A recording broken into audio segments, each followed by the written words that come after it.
Okay, let's talk about cultures.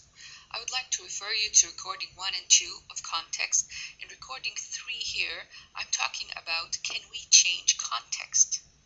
And the answer to that is yes, but I will also be discussing is it beneficial for both cultures if we change context? As we said in recording 1 and 2, cultures are like icebergs. There's an observable part of the culture, which are usually words, dress, and action, and they are a direct manifestation and represent the submerged part of the culture, which is context. Now, an expat would come and live in an Arab country. He will see words, action, and dress of Arabs, but he will analyze them according to his context, and that can result in misunderstandings. Now, in order to reduce intercultural misunderstandings, we need to change context, and we need to change both contexts in a positive way.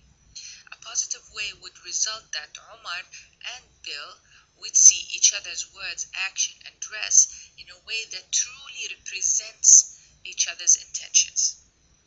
That will reduce misunderstandings between cultures. Now, Bill might say, well, Omar can change. Why can't the Arabs get on the wagon of globalization and they change? Why do I have to change? Do I have to wear a long dress and change myself if I go and work in an Arab country?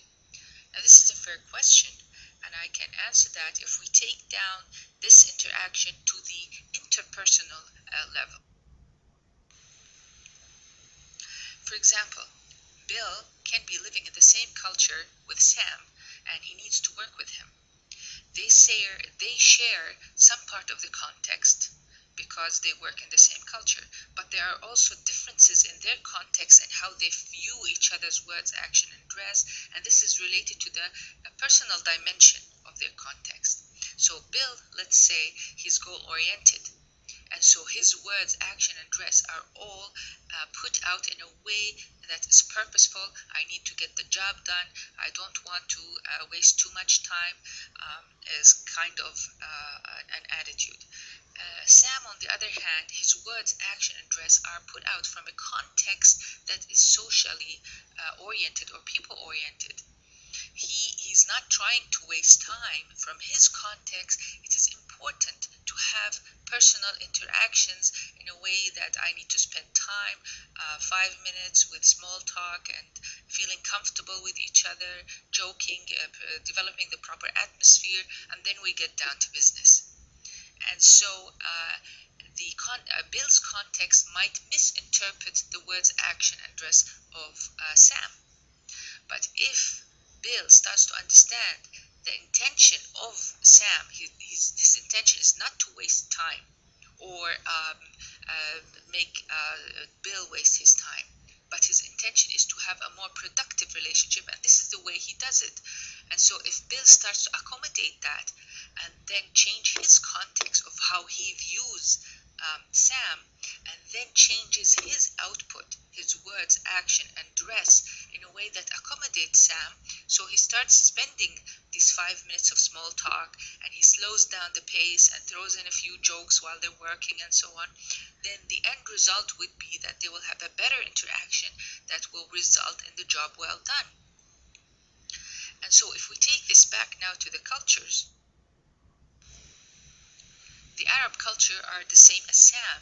They are kind of social people, and they would like more time to be spent on building relationships, building trusting relationships before they do business.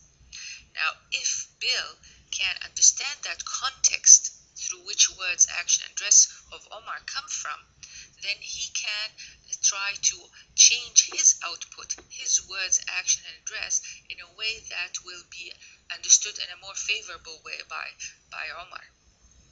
Now, he doesn't have to change who he is this way, because the same with interpersonal interactions. The first step, I have to know who I am. What is important to me and what is not important to me? What things that I cannot change because they make me who I am, and what things that I can change and I can sacrifice and accommodate with them. If I know that, then it will result in a better interaction. If I know my culture and I know what's important to me, then I will not be able to change that, but I can still accommodate Omar by changing the dimensions that I can sacrifice and I can change. If I don't know who I am, whether on a cultural level or on a personal level, it will result in an interaction that is negative. I will change because I have to, and because I don't know what is important and what is not, then it will affect my identity, the way I perceive myself.